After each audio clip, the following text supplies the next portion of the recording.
Good morning. My name is Barry Solomon.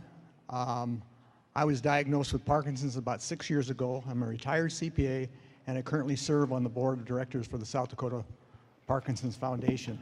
It is my privilege today to introduce our next speaker, Catherine Bice. Catherine works as an integrated health therapist at Sanford Health, and she provides individual mental health counseling for teens and adults. Originally from Cherokee, Iowa, she graduated with her bachelor's degree in social work from the University of South Dakota, her master's degree in social work from the University of North Dakota, and Catherine has lived in Sioux Falls since 2016. She has been in the social work field for 9 years and has been practicing individual counseling for the past 5 years.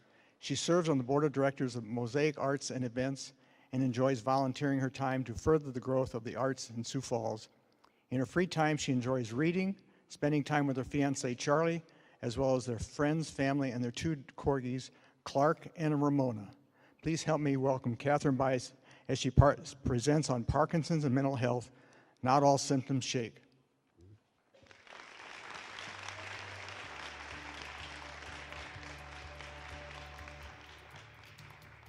Thank you.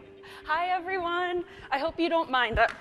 Wow, okay, fumble right from the beginning. I'm gonna bring my emotional support water bottle. Just ignore it, okay? And ignore that. They gave me a lot of buttons. It's a lot of responsibility. And also, before I get started, let's just take a big, deep breath, right? That was a lot of information that you guys just got thrown at you. Okay, I hope I can bring some laughs. Okay, all right. So as Barry said, my name is Catherine Bice, and I'm a mental health therapist here in Sioux Falls.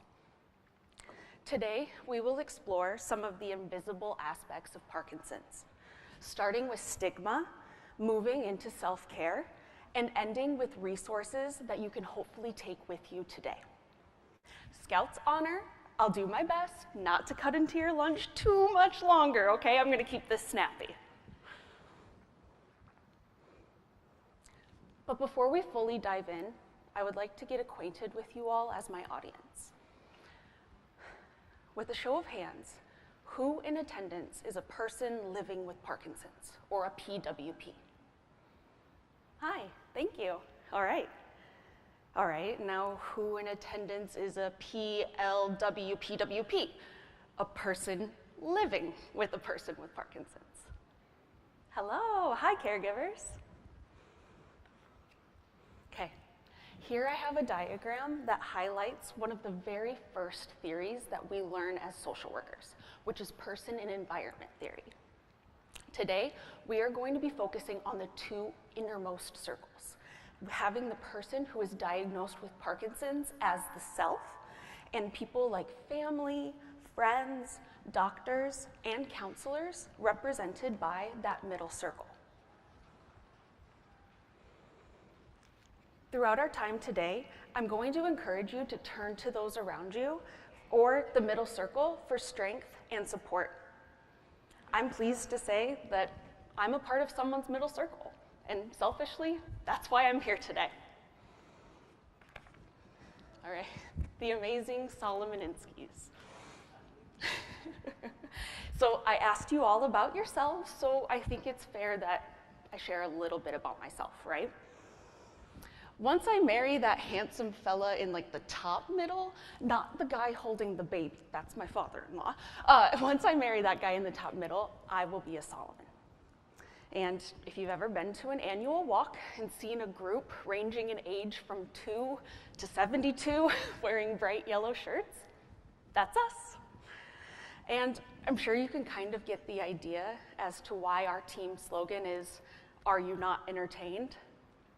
There's always something weird going on. And there is a little bit deeper story to the slogan, but feel free to talk to Barry and Carol about that one. At the center of our group is someone that we love who is living with Parkinson's. I've had the privilege of being there from the first suspicions to the official diagnosis, watching the physical and neurological changes that happen in real time, and even seeing the positives of support groups and local programs like Rock Steady Boxing. As we've mentioned before, my background is in social work. I've been in the field for the last 9 years and practicing individual mental health for the past 5. I've been told that I'm the first person to talk about mental health at this conference. It's an honor. And I knew I had to take this opportunity to share my love for mental health and to set the bar at least decently high. And I know I'm not the daughter of the most decorated or influential athlete of all time, but I hope I can live up to our family motto and help keep you all entertained.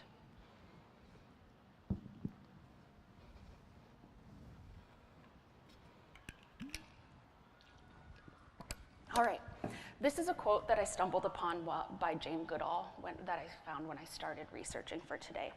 And it quickly became a guide on how I wanted to share my findings. I hope that our time together will inspire you to share your story with those around you and to build up a supportive network if you don't already have one. But since my future father-in-law is an accountant, I would be remiss not to talk just a little bit about how the statistics of depression and anxiety impact those diagnosed with Parkinson's as well as their caretakers.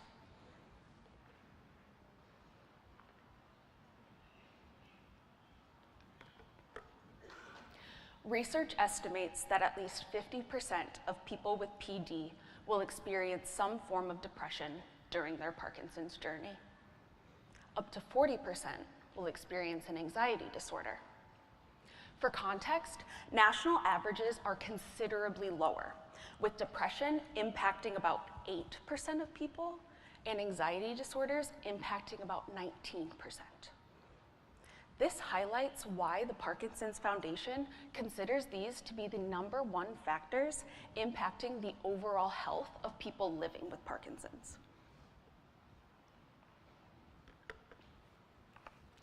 Research also estimates that the depression rate amongst caregivers ranges from 14 to 35%. There is often more talk about the person who has been diagnosed with Parkinson's. We don't always talk about the person who is walking and living alongside them. Today, I want to make sure caregivers are brought into this conversation as well. I'll come back to caregivers and mental health in just a little bit, but first, let's take a closer look at some of the biggest impacts of living with Parkinson's. Not all symptoms shake, or tremor, as the community would say. So just because the symptoms are invisible, it does not mean that they are not present. And it's okay to admit that you're not okay. More than 50% of people with Parkinson's conceal their diagnosis, mask symptoms, or avoid appearing in public due to stigma. This can then manifest as social isolation, diminished quality of life, and psychological stress. PWP can struggle with accepting help, which may be due to reasons ranging from pride to being a perceived burden on others. There can be feelings of embarrassment surrounding mobility issues or requesting help with simple day-to-day tasks. Addressing stigma is necessary for fostering inclusivity and improving access to care and support. Okay. We know that Parkinson's impacts dopamine levels, which controls movement, balance, and coordination. Low levels of dopamine can also lead to struggles with drive, initiative, and social withdrawal, which can then lead to feelings of depression, anxiety, or even apathy. Before we dive into these topics closer, let's first talk about mental health as a continuum. Symptoms of depression, anxiety, and many other mental health diagnoses can appear differently over the span of days, weeks, or even years. There's even the possibility of being in remission, where symptoms are low and easy to manage, or potentially not even present during that time of life. And I like to use this concept of the continuum to prompt my patients to talk about mental health in this way. For example, telling someone that you're feeling green, yellow, or red that day. You can use a rating or a number, or even different emojis, whatever works best for you and your support team. This strategy can provide a language or a way of communicating without having to share every little detail about what you're feeling in that moment. Sometimes it's a lot easier to just say, it's a red day, instead of, ugh, ugh, right? And on our slide, there are examples of each symptom that you can use to make a starting point for a continuum of your own. For example, crisis, examples being poor appetite, sleep, and low mood. Ranging to excelling, which is thriving, high energy, in a positive mood. And it's important to note that this continuum will look different for everyone. That's why it's important to have open and honest conversations with your support team about what good and bad days look like for you. Okay, now let's look closely into our first topic, depression.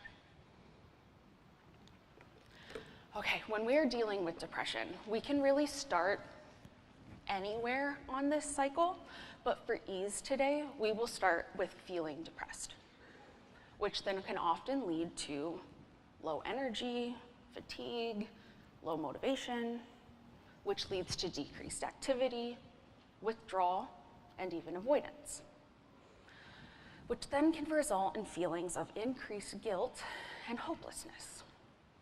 Pretty heavy stuff. Mood changes can bring on worsening function, leading to a decreased quality of life. Sadly, this can look like a slow quieting of your spark. Sound familiar? I want to emphasize that depression does not equal sadness or giving up. Tending to your physical and emotional health helps keep this cycle at bay. But how do we tend to our physical and emotional health? Coping skills.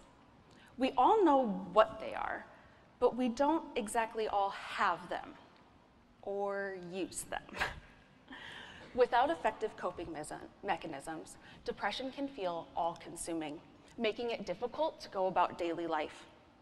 Some basic coping skills include a structured routine, healthy diet, adequate sleep, social support, and even therapy. By integrating these coping techniques into daily life, PWP can build resilience, develop healthier habits to support long-term mental wellness. I want to note that developing a toolbox of coping mechanisms can also help regain a sense of control and feeling empowered during difficult times.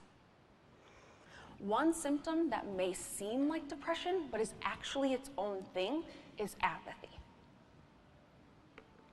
Apathy is described as a lack of interest, enthusiasm, and motivation. It impacts roughly 40% of people living with Parkinson's, and is often described as a lack of motivation without sadness, okay? And that's where things get tricky, because people struggling with apathy become content in their inactivity.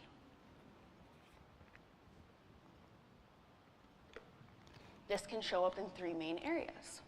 Cognitively, which can look like a loss of interest or curiosity in trying new things. Emotionally, a lack of passion or reaction to news or to situations that normally would evoke an emotion. And behavioral, which is trouble initiating activity and a need for others to prompt one to complete certain tasks. One important thing to note is that this isn't laziness. It's a real struggle. It can sound like, I give up. Things have just changed too much. Or, I'll do it tomorrow. Caregivers are often the first to notice apathy, as it can come across as their loved one isn't trying or just no longer cares. This seems a little daunting, right? So how do we cope? First, we can talk to our support team. Talk about your feelings. Exercise in a way that feels approachable. Focus on one thing at a time. Motivation comes from small actions. You can stick to a daily routine that includes activities that bring joy and purpose. You can also create weekly goals for leisure activities, which could be self-care or social focused. And finally, consistent sleep. Sleep just helps everything. Okay. The final topic that we will cover before we get to caregivers is anxiety. For most, the cycle of anxiety looks like the following. First, experiencing feelings of anxiety, which often leads to avoidance. And then we feel really good after we avoided that thing that we no longer wanted to do, which then ultimately turns into long-term anxiety growth.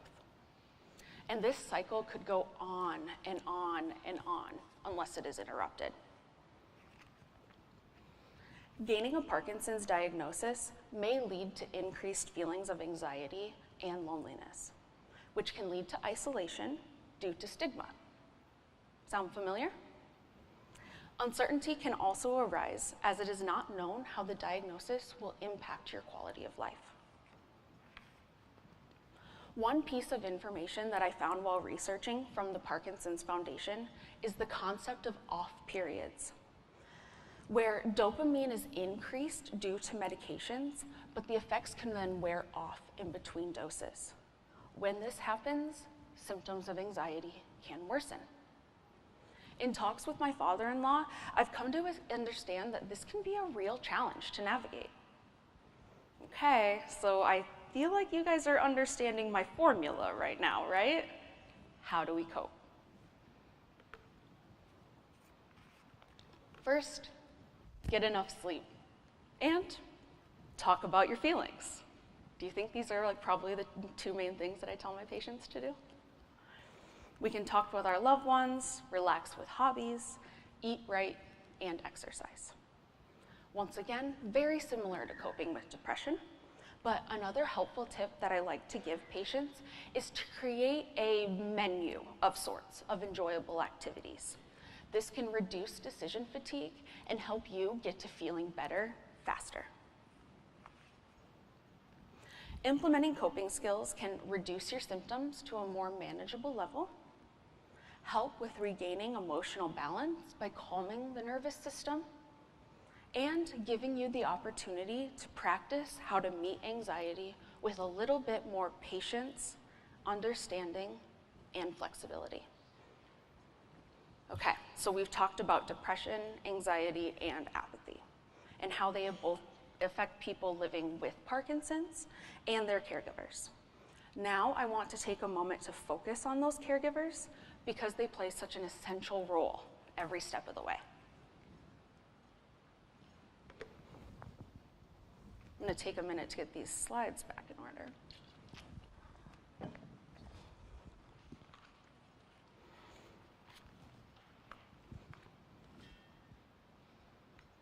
Okay. As I'm sure some of you know, there are online resources and chat rooms for caregivers. While doing research for today, I came across a pattern within those conversations.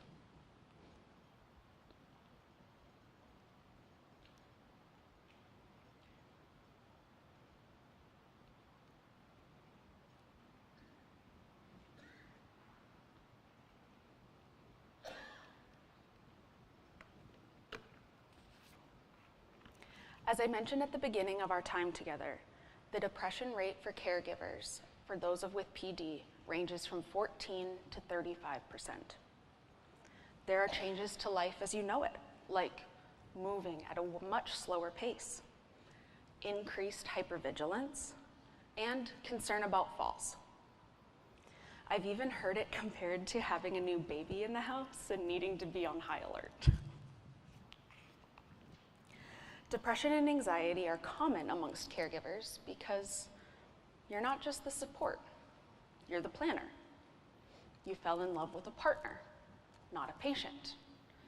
Heck, this person may have even raised you, and now the roles are reversed. It's worrying about how the diagnosis will progress and what your life will look like during each step.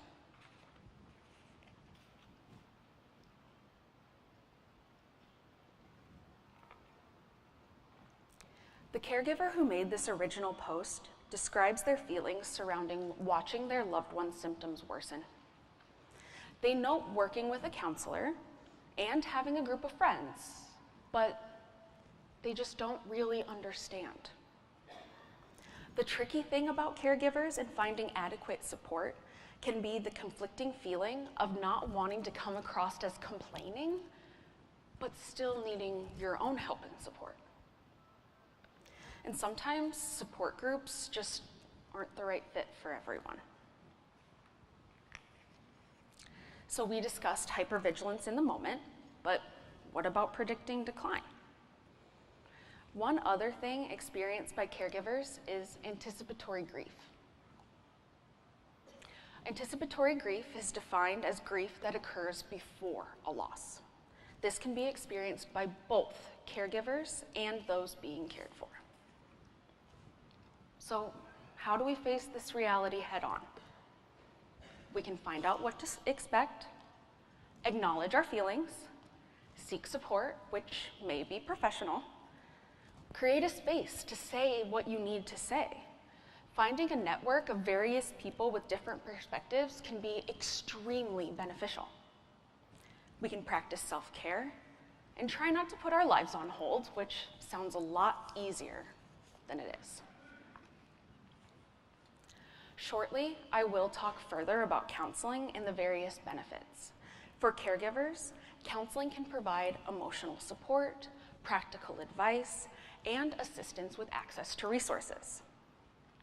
Even in the middle of anticipatory grief, there are ways to care for ourselves and to stay grounded. Let's take a look at what self-care can look like in this context.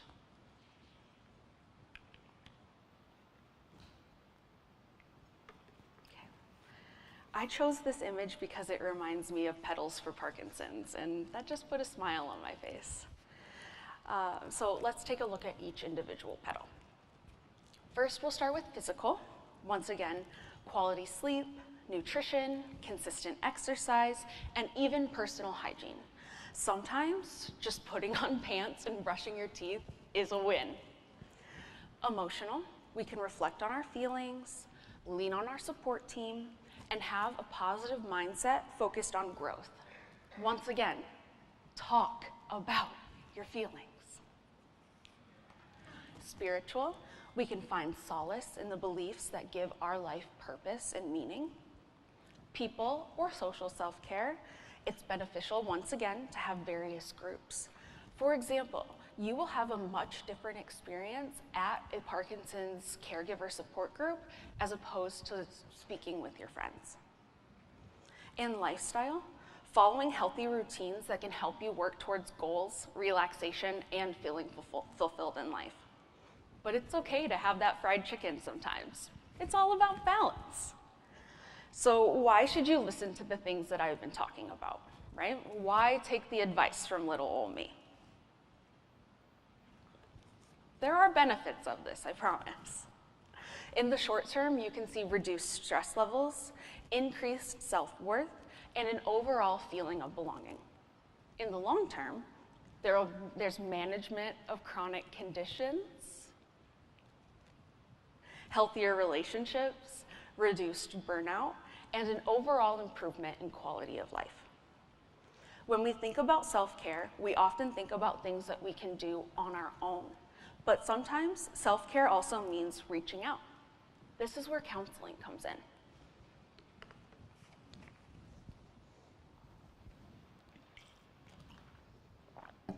All right, counseling, therapy, to me, they're both the same thing, but once again, what do I know? I'm just up here. Okay, this is one of my favorite images to represent the counseling process because counselors are trained to help us organize our clients' thoughts and provide individually tailored support. Can you tell that I love what I do? When I was preparing for today, I was told that there are often questions about counselors that specialize in Parkinson's.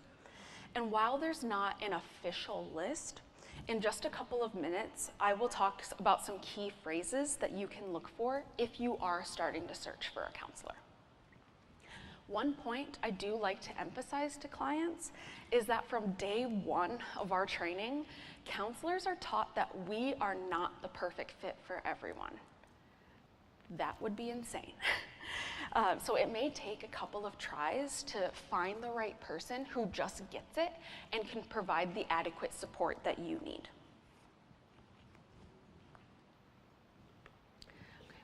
Cognitive behavioral therapy is a primary theory that counselors operate out of and is usually my usual starting point when I'm telling patients what they can expect in very general terms from therapy.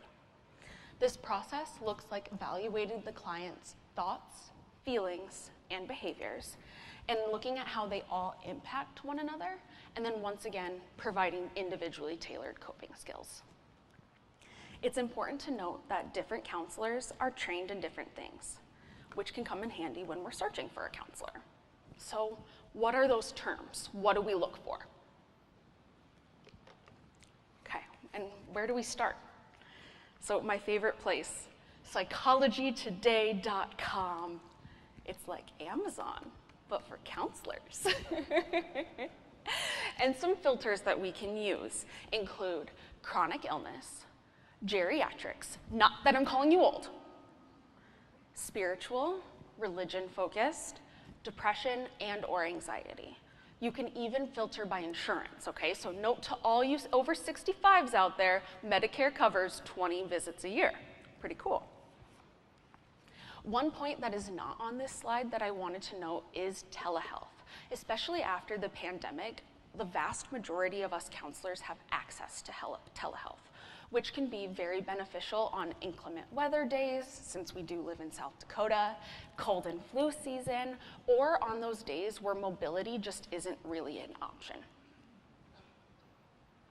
Also, Avera or Sanford patients that are here in Sioux Falls, you can request a referral from your primary care provider to your various or your respective psychology clinic where you will be matched with a provider. Okay, all of this information is great, and I understand I'm throwing quite a bit at you, but where do you guys turn if you need more help in the immediate? There is the National Parkinson's Helpline, where they will answer any questions related to Parkinson's and also provide resources to caregivers. I hope some of you here are familiar with that.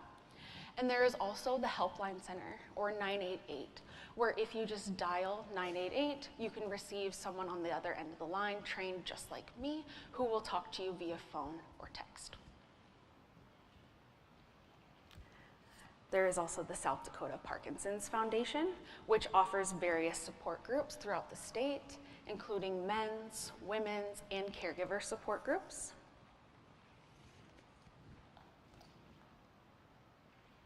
Okay. One last thing I wanted to leave you with is about the idea of hope and optimism. Hope is about leaving room for something good to happen.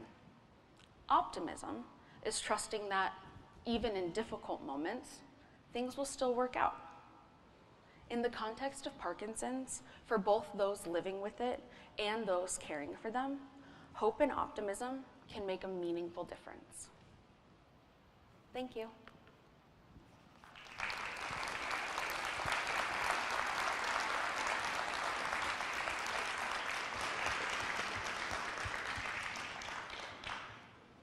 All right, I think it's time for questions.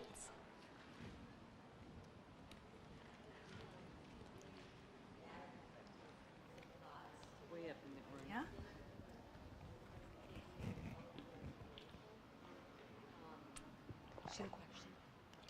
Oh, sorry. Just mentioning that the depression and anxiety with Parkinson's is so multifaceted, and it can fluctuate throughout the day, hours, days, you know, so it's like a juggling act, and knowing and recognizing your symptoms so that you're not denying that and waiting too long to address it and putting Right. yourself in a crisis. So. Yeah. And as far as the caregiving situation, just recognizing that every single person isn't able to give care in the same way. Some are so emotionally attached to the person that talking about it is too upsetting, but they would love to help do the physical assistance. So finding an entire group of support really is beneficial to everyone. Right, yeah, it's so individualized. Could you tell I had a hard time fitting all of this information and all of these different, I was freaking out. I was talking to my in-laws and I was like, I don't have enough time to talk about everything I want to say. Maybe I'll have to come back. Thank you, though. I appreciate your feedback.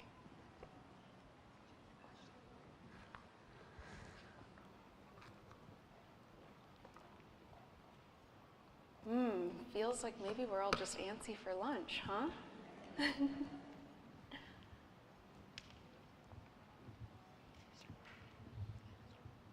Okay, all right. Thank you, Catherine.